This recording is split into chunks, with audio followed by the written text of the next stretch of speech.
രുചിയെ സ്നേഹിക്കുന്ന എല്ലാ നല്ല ഹൃദയങ്ങൾക്കും സ്വാദിലേക്ക് സ്വാഗതം. സ്വാദ് രുചി തേടി ഒരുപാട് യാത്ര ചെയ്തു കേട്ടോ. വയനാട്ടിൽ പോയി, മധുരയിൽ പോയി, പിന്നെ ഇവിടെ കൊല്ലം ഭാഗത്ത് പോയി നല്ല കോസ്റ്റൽ ഡിഷസ്, അതായത് സീ ഫുഡ് ഡിഷസ് ഒക്കെ നിങ്ങൾക്ക് മുമ്പിൽ എത്തിച്ചു. അതിനുശേഷം വീണ്ടും തിരുവനന്തപുരത്തേക്ക് വന്ന് ഫാസ്റ്റ് ഫുഡ് കാണിച്ചു. ഇനിയും അതുപോലെ തന്നെ ഒരു ഹൈ പ്രൊഫൈൽ കുക്കിങ്ങിലേക്കാണ് സ്വാദിൻ്റെ യാത്ര കേട്ടോ. അതായത് വളരെ പ്രൊഫഷണൽ അപ്രോച്ച്, കുക്കിങ്ങിനോടുള്ള പ്രൊഫഷണൽ അപ്രോച്ച് എങ്ങനെയെന്നുള്ളത് നിങ്ങൾക്ക് മുമ്പിൽ കാണിക്കാൻ പോവുകയാണ്. ഇന്ന് ഞാൻ എത്തി നിൽക്കുന്നത് തിരുവനന്തപുരത്തുള്ള വളരെ പ്രശസ്തമായ SP ഗ്രാൻഡേസിലാണ്. SP ഗ്രാൻഡേസിൽ ഇന്ന് ഇവിടുത്തെ എക്സിക്യൂട്ടീവ് ഷെഫ് നമുക്ക് വേണ്ടി വളരെ ഒരു വെറൈറ്റി കുക്കിംഗ്, ചിലപ്പോൾ പേരൊക്കെ നമുക്ക് സുപരിചിതമായിരിക്കാം, പക്ഷേ വേ ഓഫ് കുക്കിംഗ് ഒരുപാട് മാറും കേട്ടോ. നമ്മൾ ചെയ്യുന്ന ഒരുപാട് നമ്മളുടെ എല്ലാം കൂടെ വാരി പിടിച്ച് അങ്ങനെയുള്ള പരിപാടിയില്ല, വളരെ ഡിസിപ്ലിൻഡ് ആയിട്ടുള്ള അല്ലെങ്കിൽ ഒരു കാക്കിയിട്ട കുക്കിംഗ് ആയിരിക്കും നമുക്ക് ഇന്ന് ഇവിടെ കാണാൻ പോകുന്നത്. So please come with me to SP ഗ്രാൻഡേസ്.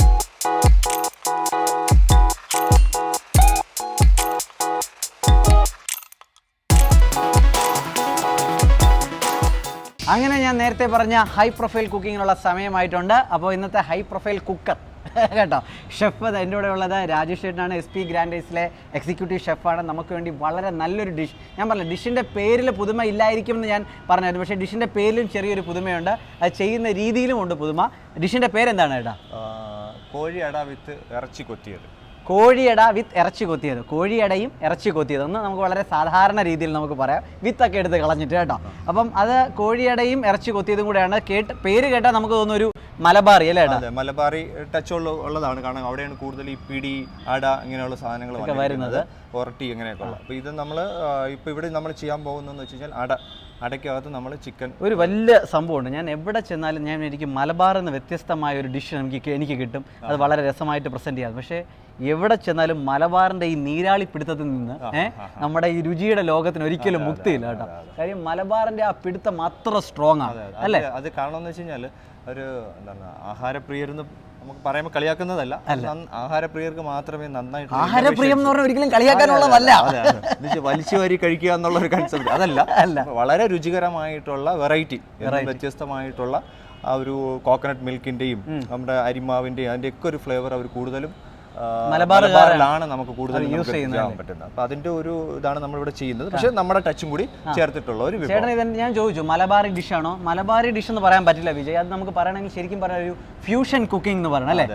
ഒരു ഫ്യൂഷൻ, അതായത് മലബാറിയും ചേട്ടൻ്റെ കയ്യിലുള്ള അറിവുകളെല്ലാം വെച്ച് ചേട്ടൻ തന്നെ കണ്ടുപിടിച്ച ഒരു ഡിഷാണ് നിങ്ങൾക്ക് വേണ്ടി പ്രസന്റ് ചെയ്യാൻ പോകുന്നത്. കോഴിയടയും ഇറച്ചി കൊത്തിയത്.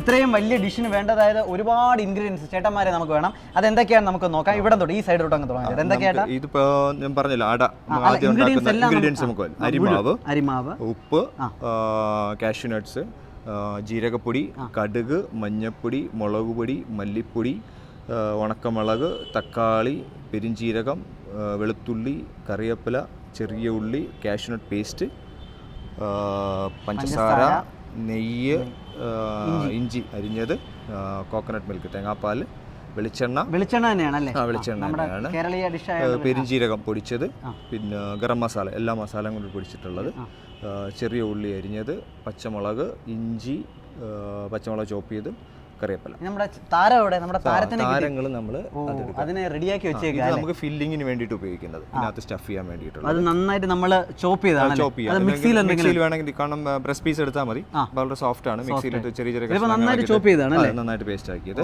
ഇത് ചിക്കൻ കൊത്തിയത്. പിന്നെ ഇതിൽ ഞാൻ ഈ കൊത്തിയത് ഞാൻ ഇങ്ങനെ എടുക്കാൻ കാരണം എന്ന് വെച്ച് കഴിഞ്ഞാൽ, ഇപ്പോൾ ഒരു വീട്ടിലാണെന്നുണ്ടെങ്കിൽ നമ്മളൊരു ചിക്കൻ എടുത്തു കഴിഞ്ഞാൽ അതിന്റെ ബ്രസ്റ്റ് പീസ് മാറ്റി കഴിഞ്ഞാൽ പിന്നെ അതിന് കുറച്ച് സാധനങ്ങളെ കാണത്തുള്ളൂ. കഴുത്ത്, വിങ്സ്, നെക്കും വിങ്സും എല്ലാം കൂടി എടുത്ത് ചെറുതായിട്ട് കൊത്തിക്കഴിഞ്ഞാൽ അതിൻ്റെ എന്താ പറയുക, അതിൻ്റെ എസെൻസ്, ഫ്ലേവറാണ് നമ്മൾ കുറച്ച് കൂടുതൽ ഈ കറിയിലായിട്ട് വരുന്നത്. ഓൾറെഡി ഇതിനകത്ത് ചിക്കൻ്റെ പീസ് നമുക്ക് ഇതിനകത്ത് സ്റ്റഫ് ചെയ്യുന്നുണ്ട്.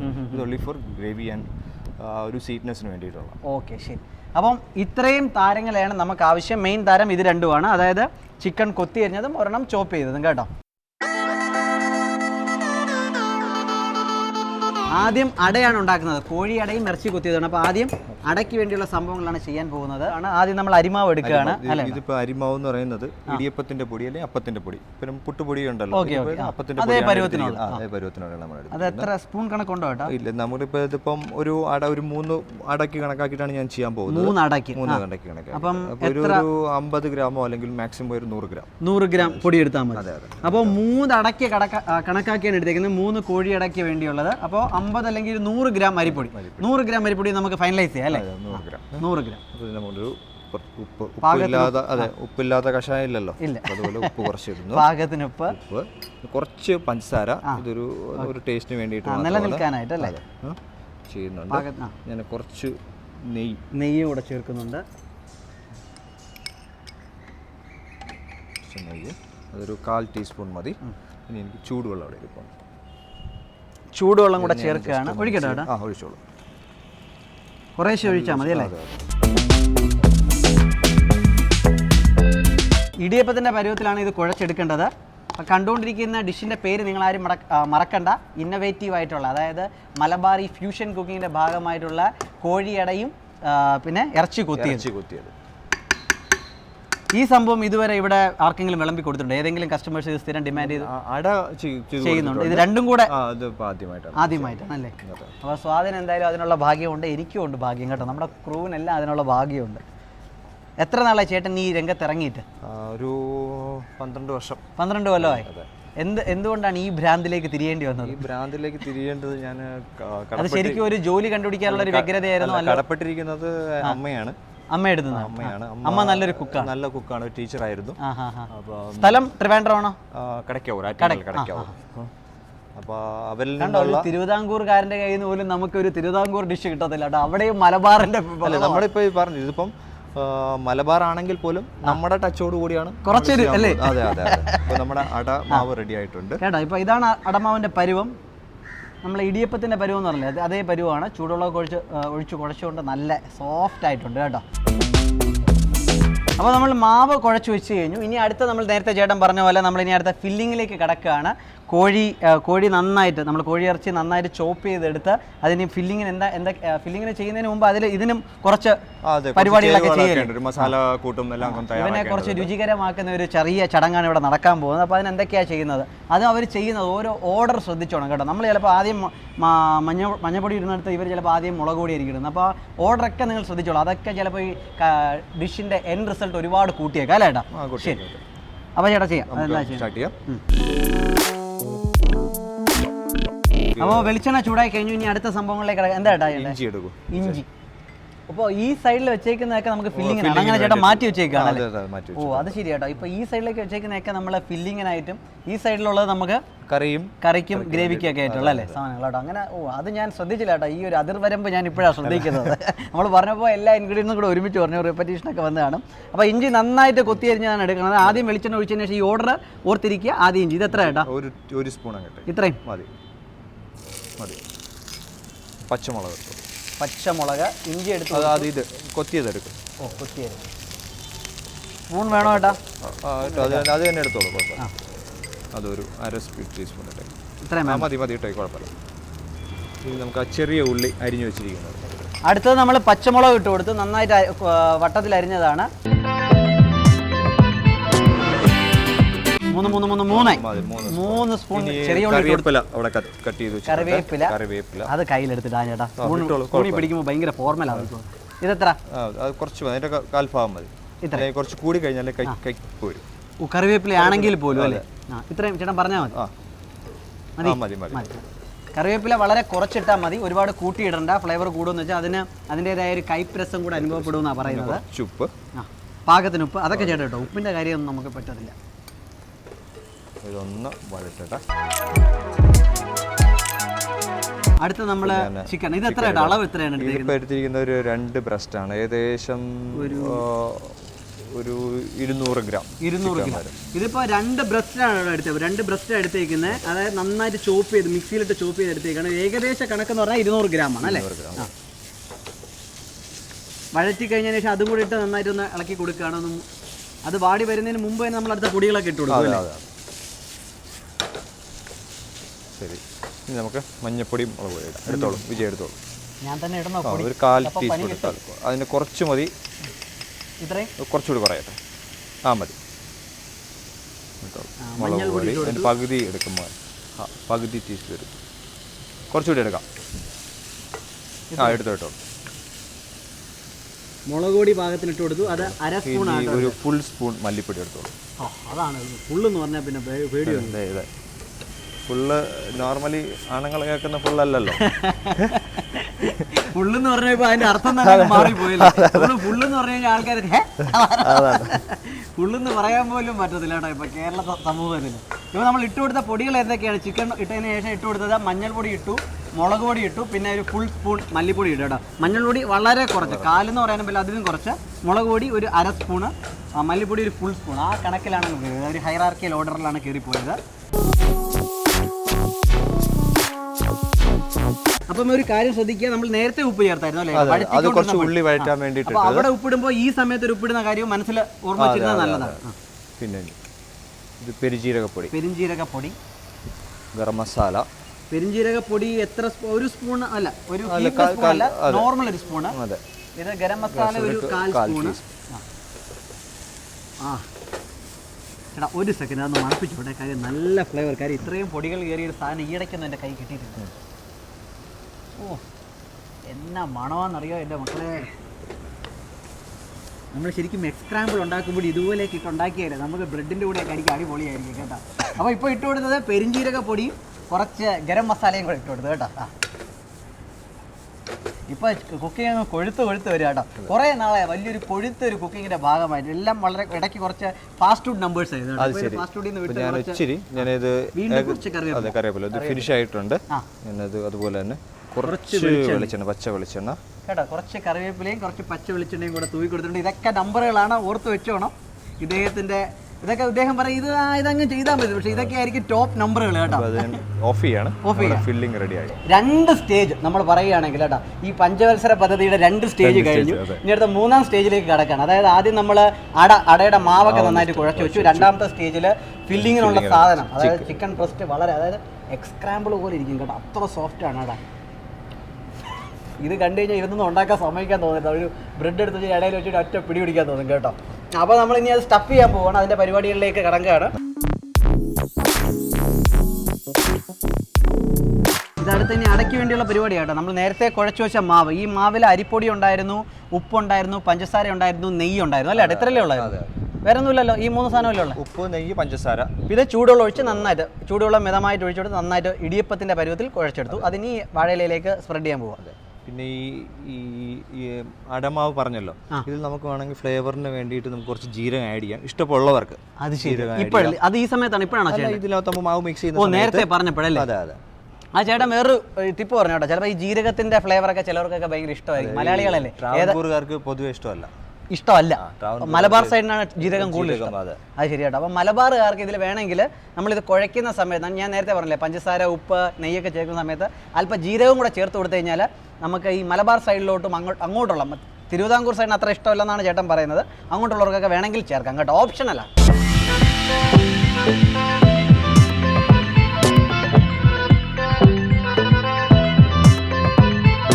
അപ്പോൾ അരിമാവ്, നമ്മുടെ മാവ്, കുഴച്ച് വെച്ച മാവ് നന്നായി സ്പ്രെഡ് ചെയ്ത് കൊടുത്തു. അല്പം വെളിച്ചെണ്ണ കയ്യിൽ തൊട്ട് എല്ലായിടത്തും ഒന്ന് തൊട്ട് കൊടുത്തു. കാര്യം വെളിച്ചെണ്ണയുടെയും വാഴയിലയുടെയും കൂടെ ഫ്ലേവർ നന്നായിട്ട് വരും എന്ന് പറഞ്ഞു. പിന്നെ നമ്മൾ നേരത്തെ പ്രിപ്പയർ ചെയ്ത ഫില്ലിംഗ് ഇട്ടു. അതിൻ്റെ മുകളിലേക്ക് കാഷ്യൂ നട്ടും കൂടെ ഇട്ട് കൊടുത്തു കേട്ടോ. ഒരു പൊന്നിൻ കുടത്തിന് പൊട്ടുന്നുള്ള പരിപാടി പോലെ. ഇനി അടുത്ത വാഴയില അങ്ങ് മടക്കി. ആഹാ, അത് ചെയ്യുന്ന രീതിയിലാണ് കേട്ടോ മാർക്ക് കൊടുക്കേണ്ടത്. അടുത്ത അട കൂടെ ചെയ്യുകയാണ്, അതും കൂടെ നോക്കിയോളൂ ചെയ്യുന്ന രീതി.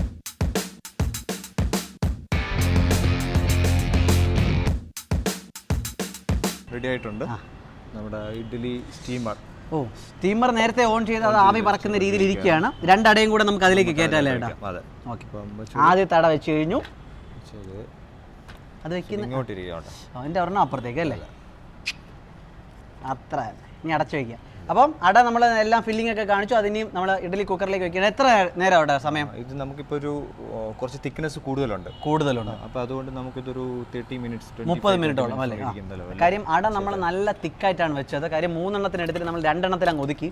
അപ്പോൾ തിക്നെസ് കൂടിയുകൊണ്ട് ഒരു 30 മിനിറ്റോളം സമയം നമ്മൾ സ്റ്റീമറിൽ നിന്ന് വെന്ത് വരാനൊക്കെ കൊടുക്കണം കേട്ടോ.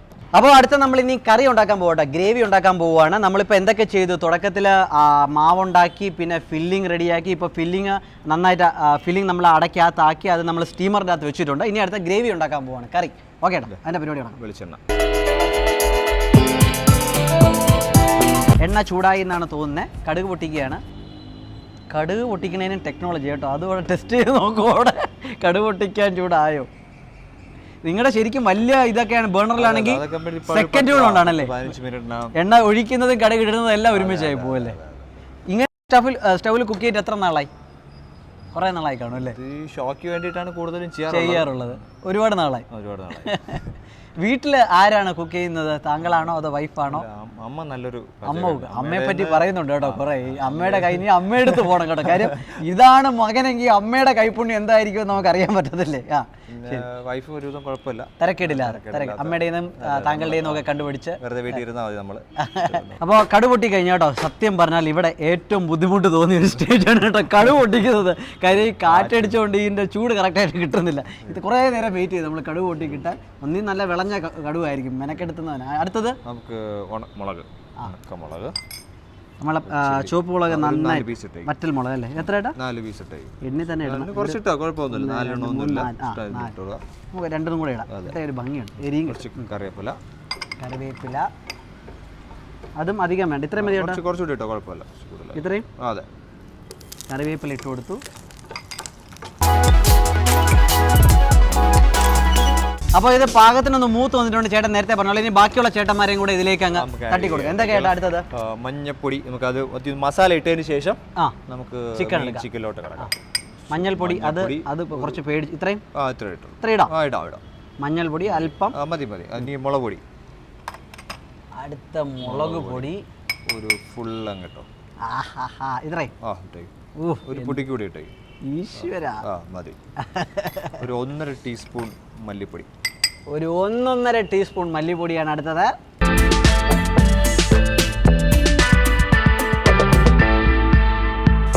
ചിക്കൻ ശരിക്കും കേട്ടോ ഇന്ന് ചെയ്ത കുക്കിങ്ങിന് വല്ലാത്തൊരു ഭംഗി എന്ന് പറഞ്ഞാൽ ചട്ടി കിടക്കുമ്പോൾ വല്ലാത്തൊരു വിഷ്വൽ ബ്യൂട്ടി ഭയങ്കരമായിരുന്നു കേട്ടോ ഇന്ന്. അതിന് കൺഗ്രാറ്റ്സ് കേട്ടോ. ചെയ്യുന്ന രീതിയിൽ അത് വളരെ മനസ്സിനെ ഒരുപാട് സന്തോഷിപ്പിക്കുന്നതായിരുന്നു കേട്ടോ. കുറേ നാൾക്ക് ശേഷം നമ്മുടെ കൂട്ടുകാരെയൊക്കെ കണ്ടുകൊണ്ടായിരിക്കാം ഒന്നീ നമ്മുടെ തക്കാളി, വറ്റൽ മുളക്. കാര്യം കുറച്ച് ആൾ ഈ ഫാസ്റ്റ് ഫുഡ് കുക്കിംഗ് അങ്ങനത്തെ നമ്പർ അങ്ങനെ. അപ്പോൾ ഇതൊക്കെ കണ്ടതിൻ്റെ ഒരു സന്തോഷം പറഞ്ഞറിയിക്കാൻ പറ്റത്തില്ല കേട്ടോ. നമുക്ക് കുറച്ച് ചൂടുവെള്ളം, പാകത്തിന് ചൂടുവെള്ളം കൂടെ ഒഴിച്ചു കൊടുക്കാം. പച്ചവെള്ളം, നോർമൽ വാട്ടറാണ് ആഡ് ചെയ്യുന്നുണ്ടെങ്കിൽ ഈ കുക്കായിക്കൊണ്ടിരിക്കുന്ന മെറ്റീരിയൽ അത് നോർമൽ സ്റ്റേജിലോട്ട് പോകും, വീണ്ടും പോകും. അപ്പോൾ അതിന്റെ ടെക്സ്ചറിന് വ്യത്യാസം ഉണ്ടാവും. പിന്നെ ബോയിൽ ചെയ്ത് വരുമ്പോഴത്തേക്ക് വേറൊരു പാടമാണ്. അതെ. പിന്നെ കാരണം എന്ന് വെച്ചാൽ നമുക്കിപ്പോൾ ഈ പറയുന്ന ചിക്കൻ ഉള്ളിയൊക്കെ നമുക്കിപ്പോൾ ഒരു ഹോളായിട്ട് തന്നെയാണ് ഫിനിഷ് ചെയ്യേണ്ടത്. നമ്മൾ പച്ചവെള്ളമാണ് ഒഴിക്കുന്നതെന്നുണ്ടെങ്കിൽ അത് മാഷായി പോകും. അപ്പോൾ ഇനി നമുക്ക് ഇത് അടച്ചു വെച്ചാൽ മതി. അടച്ചു വെച്ചാൽ മതി. നമുക്ക് ഈ അട അപ്പോഴത്തേക്ക് റെഡിയായി കാണുമല്ലോ. റെഡി അല്ല, നമുക്ക് ഇതിനൊന്ന് മറിച്ചിട്ട് കൊടുക്കാം. നമ്മുടെ ചിക്കൻ കറി എന്ന് വേണമെങ്കിൽ പറയാം. ഇതിൻ്റെ ഗ്രേവി പാർട്ട് റെഡി ആയിട്ടുണ്ട്. അതിനോടൊപ്പം തന്നെ നമ്മുടെ അടയും അല്ലേ നന്നായിട്ട് സ്റ്റീമറിലിരുന്ന് റെഡി ആയിട്ട് വന്നിട്ടുണ്ട്. നമ്മളൊന്ന് ഇടയ്ക്ക് തിരിച്ചു വെച്ച് കൊടുത്തു. ആ ഇടയ്ക്ക് തിരിച്ചു വെച്ച് കൊടുത്ത ഭാഗം കൂടെ റെഡി ആയിട്ടുണ്ട്. അട റെഡി. അട അവിടെ ഇരിക്കട്ടെ. അടച്ചു വയ്ക്കട്ടെ കേട്ടോ. അടച്ചു വയ്ക്കാം. ഇനി അടുത്ത നമ്മൾ തിരിച്ച കറിയിലേക്ക് വരികയാണ്. കറി കറക്റ്റ് പരുവായിട്ടുണ്ട്. ഇനി ഇതിൽ കുറച്ച് പരിപാടികളും കൂടെ, മിനുക്ക് പരിപാടികളും കൂടെ ഉള്ളൂ. ഇനി ഇതിന് ചെറിയ മിനുക്ക് പണികളുണ്ടെന്നാണ് നമ്മുടെ രാജേഷ് ഏട്ടൻ പറയുന്നത്. അതെന്തൊക്കെയാണെന്ന് നോക്കാം. 1 ടീസ്പൂൺ കാഷ്യൂനട്ട് കാഷ്യൂനട്ട് പേസ്റ്റ് ആണ് കേട്ടോ. അണ്ടിപ്പരിപ്പ് നന്നായിട്ട് അരച്ചതാണ്. നന്നായിട്ടൊന്ന് മിക്സ് ആയിക്കോട്ടെ. കുറച്ച് ആ ഗ്രേവിക്ക് തിക്നെസ് വരാനാണല്ലേ. ശരിക്കും അത് ഒഴിച്ചു കൊടുത്തില്ലെങ്കിൽ ഇതിന് കുറച്ചും കൂടെ ഒരു നാടൻ ടേസ്റ്റ് കിട്ടിയേനെ അല്ലേ? കുറച്ചും കൂടെ നന്നായിട്ടൊരു കൊഴുത്തൊരു സംഭവമാണ് തോന്നിക്കാനുള്ള പരിപാടി. തേങ്ങാപ്പാൽ ഒഴിച്ചു കൊടുത്തു. ഇതെല്ലാ പാലും കൂടെ ചേർന്നല്ലേ? 1-ാം പാലും 2-ാം പാലും എല്ലാം കൂടെ ചേർന്ന് ഒറ്റപ്പാലാണ്. അപ്പം കുറച്ച് 1 സ്പൂൺ ഈ കാഷ്യൂ നട്ടിൻ്റെ പേസ്റ്റ് ഇട്ട് കൊടുത്തു. അതിൻ്റെ കൂട്ടത്തിൽ തന്നെ തേങ്ങാപ്പാലും ചേർത്ത് കൊടുത്തിട്ടുണ്ട് കേട്ടോ. ഇനി നമുക്ക് ഗരം മസാല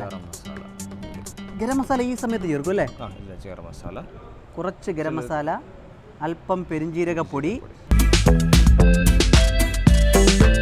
കോഴി അടയും റെഡിയാണ്, ഇറച്ചി കൊത്തിയതും റെഡിയാണ്. ഇനി ഇത് രണ്ടും കൂടെ ചേർത്ത് വെച്ചാണ് കോഴി അടയും ഇറച്ചി കൊത്തിയതും എന്ന് പറഞ്ഞ് ചേർക്കുന്നത്.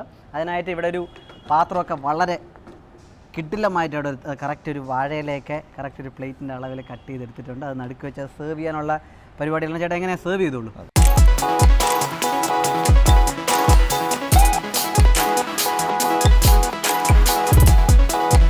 അപ്പം നമ്മൾ നേരത്തെ കാണിച്ച കോഴിയട കറക്റ്റായിട്ട് സ്ലൈസ് ചെയ്ത ഇലയ്ക്ക് പുറത്തെടുത്ത് കറക്റ്റായിട്ട് ചരിച്ച് കട്ട് ചെയ്ത് ഒന്നിൻ്റെ മുകളിൽ ഒന്നായിട്ട് നമ്മൾ പ്രസൻറ്റ് ചെയ്തേക്കാണ്.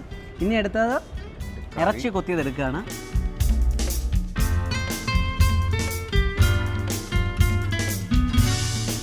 കോഴിയടയും ഇറച്ചി കൊത്തിയതും റെഡി ആയിരിക്കുകയാണ്. അത് പ്രസൻറ്റ് ചെയ്തതിന് ശരിക്കും കേട്ടോ ഒരുപാട് മാർക്ക് കൊടുക്കണം. അത് ചരിച്ച് കട്ട് ചെയ്തു. പിന്നെ ഈ ഇറച്ചി കൊത്തിയതാണെങ്കിലും വളരെ ഡിസിപ്ലിൻഡ് ആയിട്ട് അല്ലെങ്കിൽ അത്രയും അടുക്കും ചിട്ടയോടുകൂടി ഒരു സൈഡിൽ അറേഞ്ച് ചെയ്തു. കൂട്ടത്തിൽ കുറച്ച് തേങ്ങാപ്പാലും കൂടെ എനിക്ക് തന്നിട്ടുണ്ട് കേട്ടോ. അതായത് എങ്ങാനും നമുക്ക് ഡ്രൈ ഫീൽ അല്ലെങ്കിൽ എരി കൂടിയതിൻ്റെ ഒരു തോന്നലുണ്ടായിക്കഴിഞ്ഞാൽ അതിനെ ന്യൂട്രലൈസ് ചെയ്യാനായിട്ട്. അപ്പോൾ ഇനി ഇത് മുഴുവൻ എനിക്ക് മാത്രമുള്ളതാണ്. ഈ 3 സ്ലൈസ് ഇപ്പം നിങ്ങളുടെ മുമ്പിൽ ടേസ്റ്റ് ചെയ്ത് തീർക്കുകയാണ്. ക്യാമറാമാനൊക്കെ നെഞ്ചി കൈവച്ച് വെളിയായിരിക്കും കേട്ടോ, ഡയറക്ടറും ക്യാമറാമാനും ഒക്കെ. കോഴിയുടെയും ഇറച്ചി കൊത്തിയതിനും 100-ൽ 150 മാർക്കും കൊടുത്തു കേട്ടോ. കണക്കിൽ അത് ചിലപ്പോൾ തെറ്റായിരിക്കാം, പക്ഷേ എൻ്റെ മനസ്സിൽ അത് വളരെ വളരെ ശരിയാണ് കേട്ടോ. അപ്പോൾ വീണ്ടും മറ്റൊരു ദിവസം പറ്റുമെങ്കിൽ ചേട്ടനെ കൊണ്ട് തന്നെ കേട്ടോ. ഈ ഒരു സംഭവം കിട്ടിയപ്പോൾ ചേട്ടൻ്റെ കയ്യിൽ നിന്ന് വേറൊന്നെങ്കിലും കൂടെ കിട്ടിയാലോ എന്നുള്ളൊരു ഒരു തോന്നലുണ്ടാകുന്നുണ്ട്. നടക്കുമോ ഇല്ലേ നമുക്കറിയത്തില്ല. ഇദ്ദേഹത്തിൻ്റെ തിരക്കിനിടയിൽ രാജേഷ് ചേട്ടനോ ഒരുപാട് നന്ദി പ്രേക്ഷകരുടെയും എൻ്റെ ഭാഗത്തുനിന്ന് അറിയിച്ചുകൊണ്ട് തൽക്കാലം നമ്മൾ വിടവാങ്ങുകയാണ്. നല്ലൊരു ഗുഡ് ബൈ എൻ്റെ പ്രേക്ഷകരെടുത്ത് പറഞ്ഞ ചേട്ടാ. Thank you. SP ഗ്രാൻഡേഴ്സിൻ്റെ പേരിലും നമ്മുടെ വിജയുടെ പേരിലും നന്ദി അർപ്പിക്കുന്നു. അതുപോലെ അടുത്തൊരു എപ്പിസോഡിൽ നമുക്ക് ഇനിയും കാണാം. ശുഭാപ്തി വിശ്വാസത്തോടു കൂടി അല്ലേ. Good bye.